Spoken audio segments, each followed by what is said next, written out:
Molweni bethuna. Namhlanje kuthiwa imijondolo la eKZN ifike namampondo, kwakungekho mjondolo, and bonke abantu abahlala la eKZN ngamampondo. Niyayazi nina loo nto?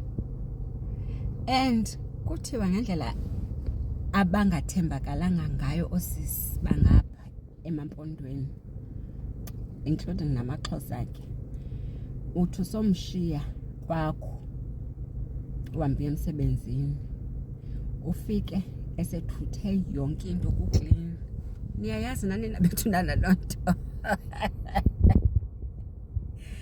Kuthiwa futhi babhalele nasekhaya sana xa sebefumene indoda, bathi ndiwufumene umsebenzi, and ke into yomntu yeyam.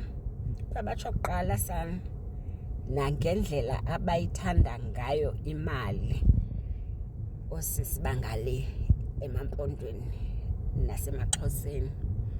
Hayi, imali bayazi kuqala. Osisi ke bona balapha eKZN bathi siyawazonda amampondo ngoba ayokuthathela indoda yakho ube ngathi zange wa-exista.